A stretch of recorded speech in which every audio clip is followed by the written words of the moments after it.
Today we're discussing couples hosting couples for a game night. Because now with the lockdown restrictions being lifted, you know what's coming back? Game nights. And we are here to help you prepare.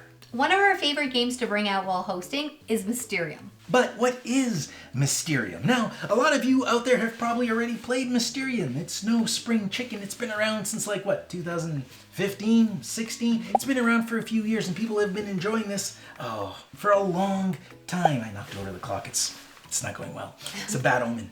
So, what is Mysterium? Now, for those of you who don't know, Mysterium is a cooperative game where one player plays the ghost, who is actually a victim of a horrible murder. And everybody else plays a psychic, and they're trying to solve the mystery of your murder. Primarily, who did it, where they did it, and how they did it. And as the ghost, you're trying to communicate with the psychics. But here's the thing. The psychics, they can talk to themselves. It's a friendly game. Everybody's trying to, swap stories and ideas and theories. But the ghost, the person who sits back here, like this, can't say anything. All they can do is communicate with the psychics via these crazy cards with their crazy art. Things that would make Salvador Dali proud. The psychics are trying to interpret this artwork. And what does it mean? Is the ghost trying to focus on this apple, or the fact that this whole card has got a shade of red? Maybe the apple means the cook. Maybe the shade of red means the, whatever she is, like a math teacher because she's wearing red. Who knows? It can mean anything. You can't get into the head of the ghost, but that's what you're trying to do. And through those clues, the psychics will take guesses. And these are their little crystal balls. And they take these crystal balls and they place them on what they think. I think the barber did it.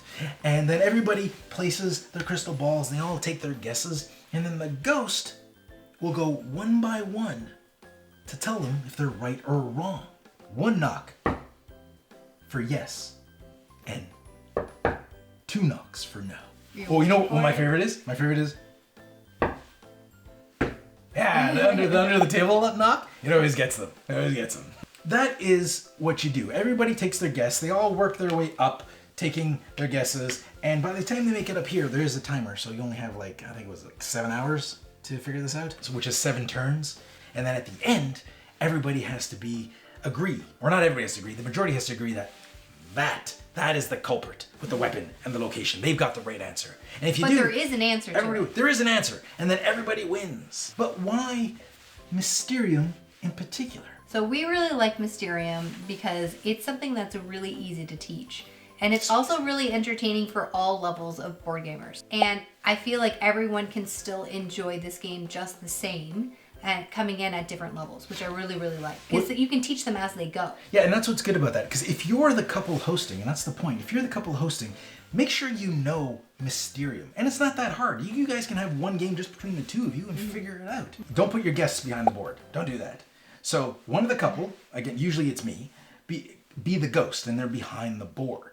But during the game, the other half of you, in my case, the better half, can be out there as one of the psychics working with the psychics. So not only is Brittany playing and I'm playing, but she can talk through the gameplay with your guests. So they're learning as they go. And everybody starts scratching their head and talking out loud and working together. Mm-hmm. That's actually a really great point, because one of the things I like about this too is we've brought this out with couples that don't know each other. So I found it was a really good icebreaker where people kind of felt comfortable talking to each other about the cards. And we mean not couples that don't know each other, two couples, these two couples, they don't know each other. Oh, not the couple themselves, because that would be weird. Thanks for clarifying. That would be an awkward some sort of Tinder hookup that just showed up at our house. So bad. No, but anyways. But it's fun. Everybody's got their glass of wine, and they're all just sitting there chatting, eating Cheetos, whatever. Not Cheetos. No, never Cheetos. Never Cheetos. It's a card game. No Cheetos. No Doritos. Dry things. That's a tip on what not to do. Yeah, there's a lot of cards here. No finger greasy foods. No wings. Nix Cheetos. Speaking of what not to do, one of the things that I would suggest not doing is, if you do play this game and you are the ghost behind here, do not explain to your guests why you chose certain cards. No matter how much they ask. Yeah, don't do it. There was one time I asked Mark, he told me, and it was when we first started playing, he told me, and that was the only thing I could see forever. For the record, I did tell her, I don't want to tell you.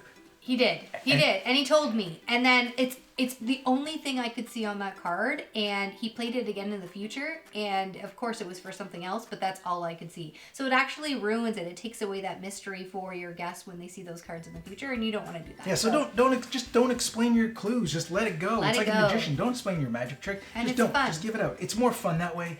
And there are two ways. Either in the case of us, it kind of ruined that card because now every time I pull out that card, Brittany could be like, "It's the doctor," because it was for that one time, and now it's in her head all the time. Even though I'm trying to use it for a different, like maybe for a color in it or in this other element, but it's in her head. Yeah. Like you said, it's stuck there. It's true. And another way it can ruin it is if you do that for every card, then you'll be that couple that's got like the inside scoop. And every time I play this card, you know it's the barber. Every time I play this card, it's the child's room. Every time I play this card, it's the dumbbell. Like it breaks it. So just don't. Just don't explain yourself. And doesn't it come with music?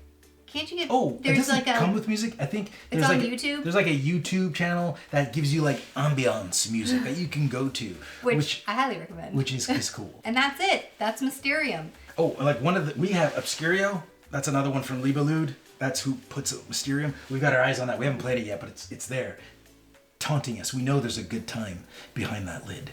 So next time you're hosting your guests and you're looking for a good game to play, this is an excellent, excellent game to host or to use when hosting your guests for game night.